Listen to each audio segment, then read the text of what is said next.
Job chapter 31.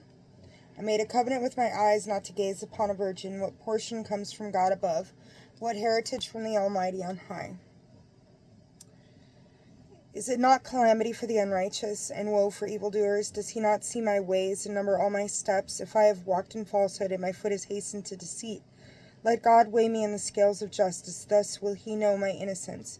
If my steps have turned out of the way, and my heart has followed my eyes, or any stain clings to my hands, then may I sow, but another eat, and may my produce be rooted up. If my heart has been enticed toward a woman, and I have lain in wait at my neighbor's door, then may my wife grind for another, and may others kneel over her. For that would be heinous, a crime to be condemned, a fire that would consume down to Abaddon, till it uprooted all my crops. Had I refused justice to my manservant or to my maidservant when they had complaints against me, what then should I do when God rises up? What could I answer when he demands an account?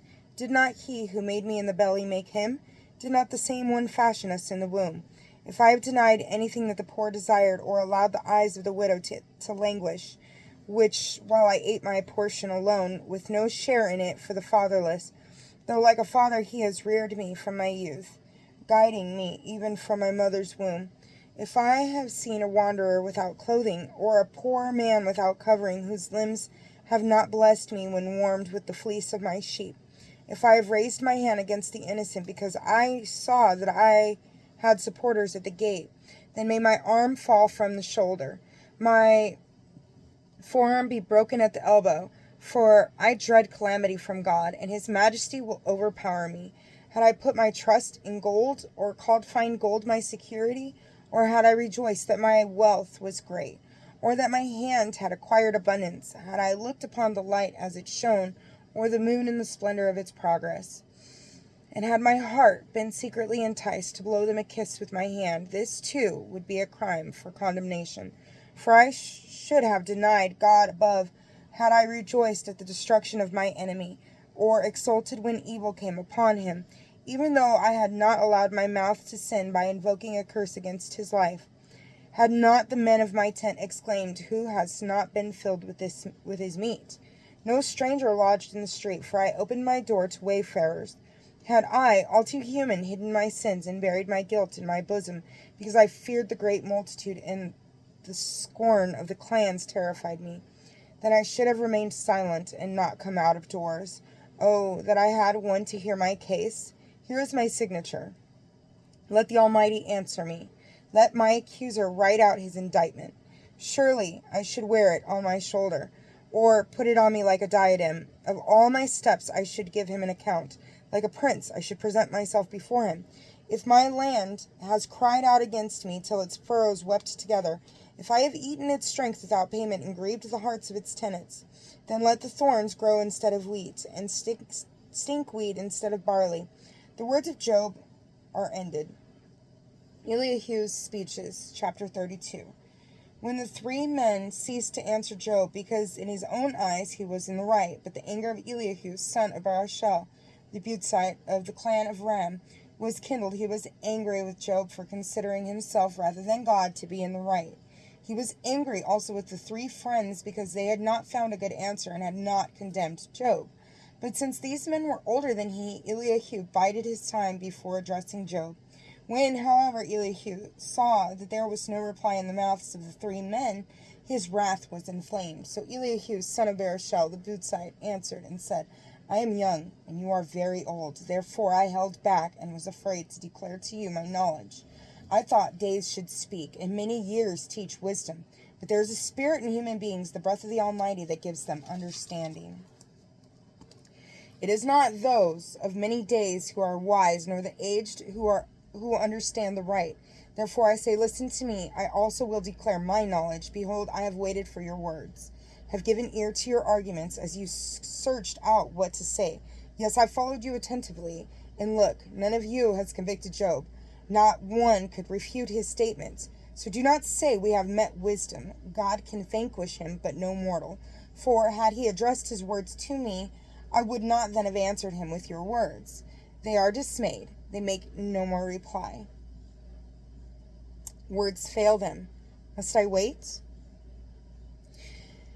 Now that they speak no more, and have ceased to make reply, I too will speak my part. I also will declare my knowledge, for I am full of words. The spirit within me compels me. My belly is like unopened wine, like wineskins ready to burst. Let me speak and obtain relief.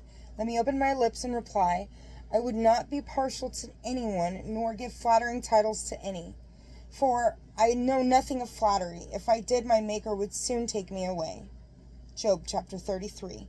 Therefore, O Job, hear my discourse, listen to all my words. Behold, now I open my mouth, my tongue and voice form words. I will state directly what is in my mind. My lips shall speak knowledge clearly, for the Spirit of God made me. The breath of the Almighty keeps me alive. If you are able, refute me, draw up your arguments, and take your stand. Look, I am like you, before God. I too was pinched from clay. Therefore, fear of me should not dismay you, nor should I weigh heavily upon you. But you have said in my hearing, as I listened to the sound of your words, I am clean without transgression. I am innocent. There is no guilt in me. Yet he invents pretexts against me and counts me as an enemy. He puts my feet in the stocks, watches all my paths. In this you are not just. Let me tell you, for God is greater than mortals. Why then do you make complaint against him, that he gives no reply to their words? For God does speak once, even twice, though you do not see it. In a dream and a vision of the night, when deep sleep falls upon mortals as they slumber in their beds, it is then he opens their ears, and with a warning terrifies them. By turning mortals from acting and keeping pride away from a man, he holds his soul from the pit, his life from passing to the grave, where he is chastened on a bed of pain, suffering continually in his bones, so that to his appetite food is repulsive. His throat rejects the choicest nourishment. His flesh is wasted, it cannot be seen. Bones once invisible appear. His soul draws near to the pit, his life to the place of the dead. If then there be a divine messenger, a mediator, 1 out of 1,000 to show him what is right, he will take pity on him and say, deliver him from going down to the pit. I have found him a ransom. Then his flesh shall become soft as a boy's. He shall be again as the days of his youth. He shall pray, and God will favor him. He shall see God's face with rejoicing, for he restores a person's righteousness. He shall sing before all and say, I sinned and did wrong, yet I was not punished accordingly. He delivered me from passing to the pit, and my life sees light. See, all these things God does, 2, even 3 times for a man, bringing back his soul from the pit to the light and the light of the living. Be attentive, Job, listen to me. Be silent, and I will speak. If you have anything to say, then answer me. Speak out. I should like to see you justified. If not, then you listen to me. Be silent, and I will teach you wisdom. Job chapter 34. Then Elihu answered and said, hear my discourse, you that are wise, you that have knowledge, listen to me. For the ear tests words as the palate tastes food. Let us choose what is right. Let us determine among ourselves what is good. For Job has said, I am innocent, but God has taken away what is my right. I declare the judgment on me to be a lie. My arrow wound is incurable, sinless though I am. What man is like Job? He drinks in blasphemies like water, keeps company with evildoers, and goes along with the wicked when he says there is no profit in pleasing God. Therefore you, that have understanding, hear me. Far be it from God to do wickedness, far from the Almighty to do wrong. Rather he requits mortals for their conduct, and brings home to them their way of life. Surely God cannot act wickedly. The Almighty cannot pervert justice. Who gave him charge over the earth, or who set all of the world in its place? If he were to set his mind to it, gather to himself his spirit and breath, all flesh would perish together, and mortals return to dust. Now you, understand, hear this, listen to the words I speak. Can an enemy of justice be in control? Will you condemn the supreme just one? Who says to a king you are worthless, and to nobles you are wicked?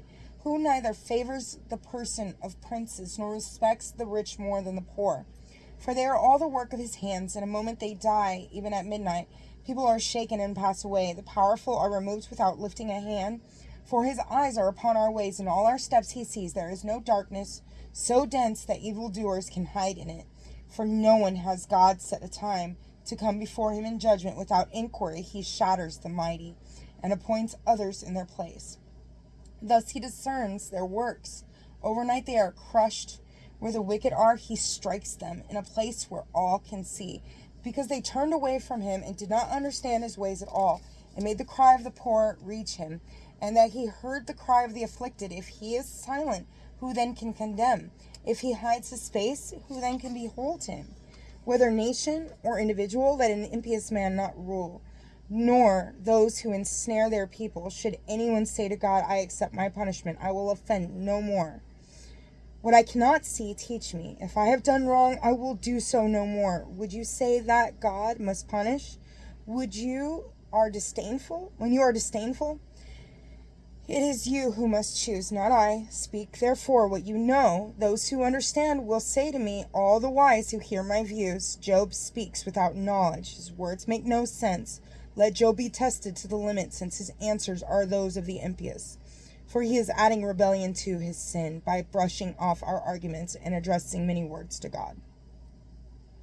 Job chapter 35. Then Elihu answered and said, do you think it is right to say I am in the right, not God? When you ask what it profits you, what advantage do I have from not sinning? I have words for a reply to you and your friends as well. Look up to the skies and see. Behold the heavens high above you. If you sin, what do you do to God? Even if your offenses are many, how do you affect him? If you are righteous, what do you give him? Or what does he receive from your hand? Your wickedness affects only someone like yourself, and your justice only a fellow human being. In great oppression, people cry out. They call for help because of the power of the great. No one says, where is God my maker, who gives songs in the night, teaches us more than the beasts of the earth, and makes us wiser than the birds of the heavens? Though thus they cry out, he does not answer, because of the pride of the wicked.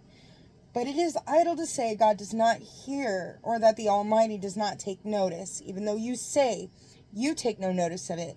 The case is before him with trembling weight upon him. But now that you have done otherwise, God's anger punishes. Nor does he show much concern over a life. Yet Job, to no purpose, opens his mouth, multiplying words without knowledge. Job chapter 36. Elihu continued and said, wait a little and I will instruct you. For there are still words to be said for God. I will assemble arguments from afar, and for my Maker I will establish what is right. For indeed my words are not a lie. One perfect in knowledge is before you. Look, God is great, not disdainful. His strength of purpose is great. He does not preserve the life of the wicked. He establishes the right of the poor. He does not divert his eyes from the just, but he seats them upon thrones with kings, exalted forever. If they are bound with fetters, held fast by the bonds of affliction, he lets them know what they have done, and how arrogant are their sins. He opens their ears to correction and tells them to turn back from evil. If they listen and serve him, they spend their days in prosperity, their years in happiness. But if they do not listen, they pass to the grave. They perish for lack of knowledge. The impious in heart lay up anger. They do not cry to help when he binds them. They will die young, their life among the reprobate. But he saves the afflicted through their affliction and opens their ears through oppression. He entices you from distress to a broad place without constraint. What rests on your table is rich food. Though you are full of the judgment of the wicked, judgment and justice will be maintained. Let not anger at abundance entice you, nor great bribery lead you astray. Will your wealth equip you against distress, or all of your exertions of strength? Do not long for the night when people vanish in their place. Be careful, do not turn to evil. For this you have preferred to affliction. Look, God is exalted in his power. What teacher is there like him, who prescribes for him his way, who says, you have done wrong? Remember, you should extol his work, which people have praised in song. All humankind beholds it. Everyone views it from afar. See, God is great beyond our knowledge, the number of his years past searching out. He holds in check the water drops that filter in rain from his flood, till the clouds flow with them, and the rain down on all humankind. Can anyone understand the spreading clouds, the thunderings from his tent? Look, he spreads his light over it. It covers the roots of the sea. For by these he judges the nations and gives food in abundance. In his hands he holds the lightning, and he commands it to strike the mark. His thunder announces him and incites the fury of the storm. Job chapter 27. At this my heart trembles and leaps out of its place. Listen to his angry voice and the rumble that comes forth from his mouth. Everywhere under the heavens he sends it. With his light to the ends of the earth. Again his voice roars, his majestic voice thunders. He does not restrain them when his voice is heard. God thunders forth marvels with his voice. He does great things beyond our knowing. He says to the snow, fall to the earth, likewise to his heavy, drenching rain. He shuts up all humankind indoors, so that all people may know his work. The wild beasts take to cover and remain quiet in their dens. Out of its chamber the tempest comes forth. From the north winds the cold. With his breath God brings the frost, and the broad waters congeal. The clouds too are laden with moisture. The storm cloud scatters its light. He it is who changes their rounds according to his plans, to do all that he commands them across the inhabited world, whether for punishment or mercy. He makes it happen. Listen to this, Job.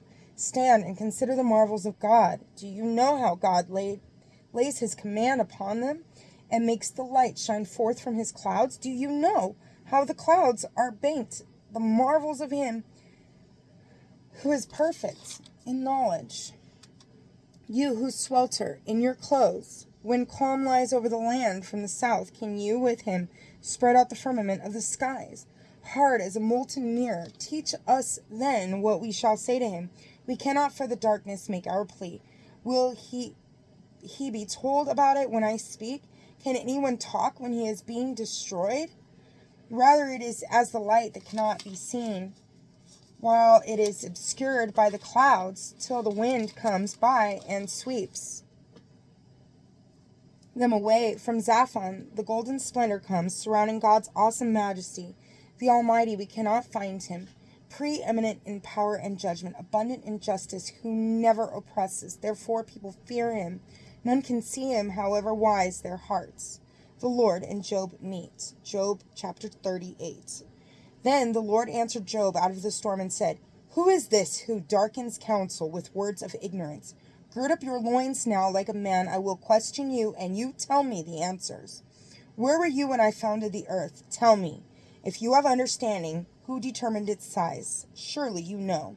Who stretched out the measuring line for it? Into what were its pedestals sunk? And who laid its cornerstone? While the morning stars sang together, and all of the sons of God shouted for joy, who shut within the doors the sea when it burst forth from the womb? When I made the clouds its garment, and thick darkness and swaddling bands? When I set limits for it, and fastened the bar of its door, and said, thus far shall you come, but no farther, and here shall your proud waves stop? Have you ever in your lifetime commanded the morning, and shown the dawn its place? For taking hold of the ends of the earth, till the wicked are shaken from it. The earth is changed as clay by the seal, and dyed like a garment. But from the wicked their light is withheld, and the arm of pride is shattered. Have you entered into the sources of the sea, or walked about on the bottom of the deep?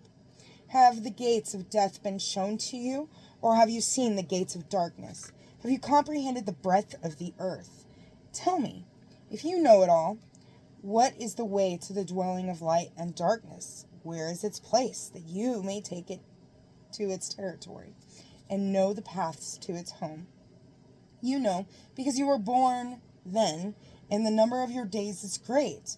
Have you entered the storehouses of the snow, and seen the storehouses of the hail, which I have reserved for times of distress, for a day of war and battle? What is the way to the parting of the winds, where the east wind spreads over the earth? Who has laid out a channel for the downpour, and a path for the thunderstorm to bring rain to uninhabited land, the unpeopled wilderness, to drench the desolate wasteland, till the desert blooms with verdure? Has the rain a father? Who has begotten the drops of dew? Out of whose womb comes the ice, and who gives the hoarfrost its birth in the skies? When the waters lie covered as though with stone, that holds captive the surface of the deep, have you tied cords to the pleats, or loosened the bonds of Orion? Can you bring forth the Mazzaroth in their season, or guide the bear with her children? Do you know the ordinances of the heavens?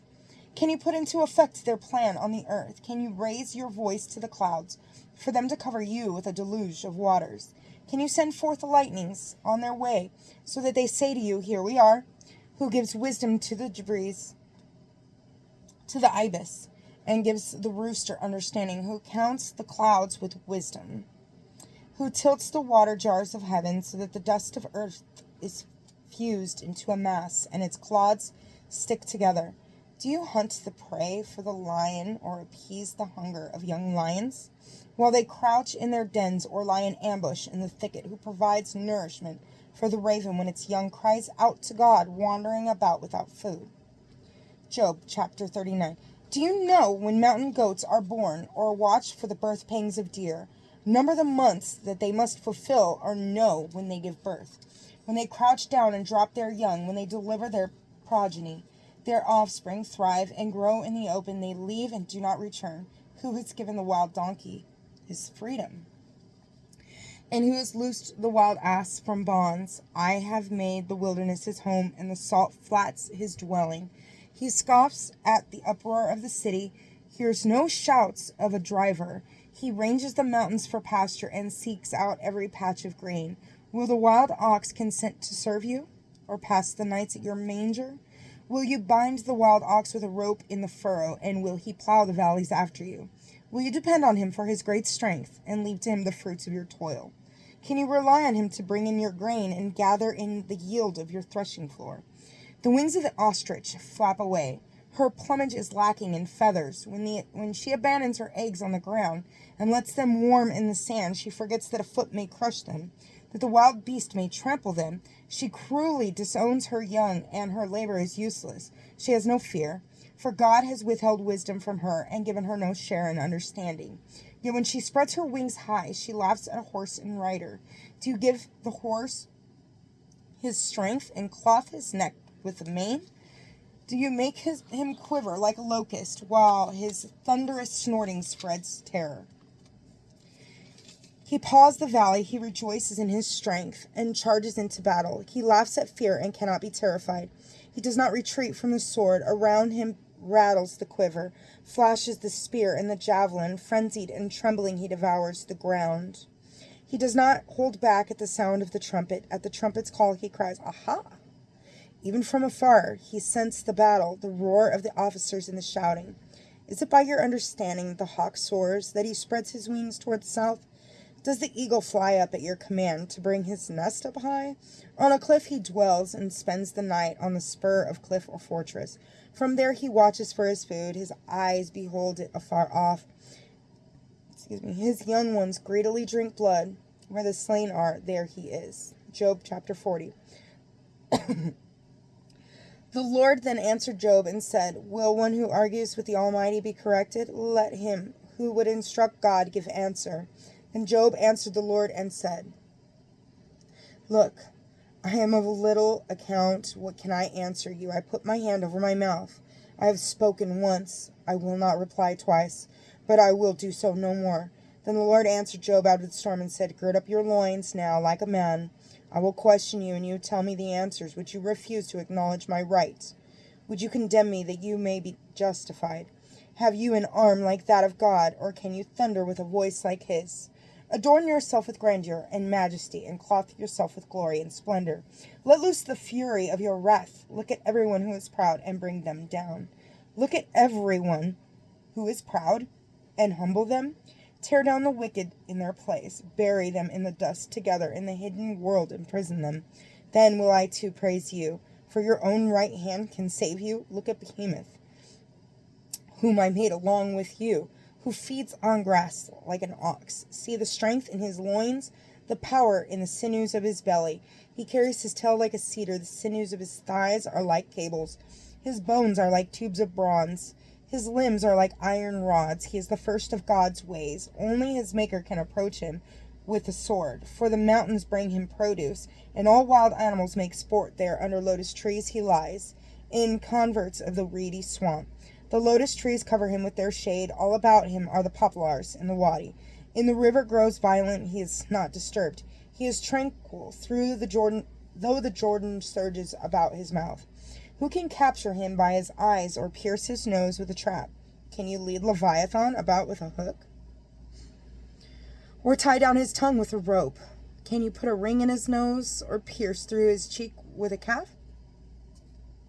With a gaff? Will he then plead with you time after time, or address you with tender words? Will he make a covenant with you, that you may have him as a slave forever? Can you play with him as with a bird? Can you tie him up for your little girls? Will the traders bargain for him? Will the merchants divide him up? Can you fill his hide with barbs, or his head with fish spears? Once you but lay a hand upon him, no need to recall any other conflict. Job chapter 41. Whoever might vainly hope to do so need only see him to be overthrown. No one is fierce enough to arouse him. Who then dares stand before me? Whoever has assailed me, I will pay back. Everything under the heavens is mine. I need hardly mention his limbs, his strength, and the fitness of his equipment. Who can strip off his outer garment or penetrate his double armor? Who can force open the doors of his face, close to his terrible teeth? Rows of scales are on his back, tightly sealed together. They are fitted so close to each other that no air can come between them, so joined to one another that they hold fast and cannot be parted. When he sneezes, light flashes forth. His eyes are like the eyelids of the dawn. Out of his mouth go forth torches. Sparks of fire leap forth. From his nostrils comes smoke, as from a seething pot or bowl. His breath sets coals afire. A flame comes from his mouth. Strength abides in his neck, and power leaps before him. The folds of his flesh stick together.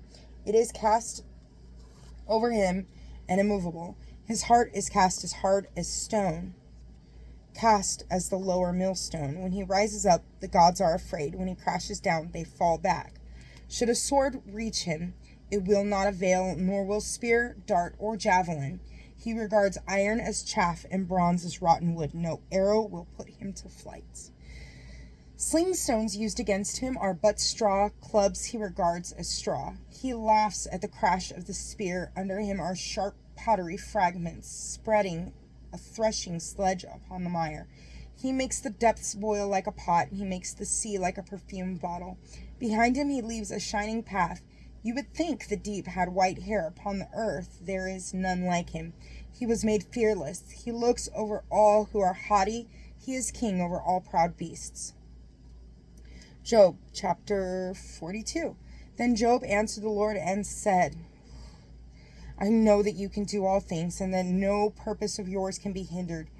Who is this who obscures counsel with ignorance? I have spoken, but did not understand, things too marvelous for me, which I did not know. Listen, and I will speak. I will question you, and you tell me the answers. By hearsay I have heard you, but now my eye has seen you. Therefore I disown what I have said, and repent in dust and ashes. Job epilogue. Job's restoration. And after the Lord had spoken these words to Job, the Lord said to Eliphaz the Temanite, My anger blazes against you and your two friends. You have not spoken rightly concerning me, as has my servant Job. So now take 7 more bulls and 7 rams, and go to my servant Job, and sacrifice a burnt offering for yourselves, and let my servant Job pray for you. To him I will show favor, and not punish your folly, for you have not spoken rightly concerning me, as has my servant Job. Then Eliphaz the Temanite, and Bildad the Shuhite, and Zophar the Naamathite went and did as the Lord had commanded them. The Lord showed favor to Job.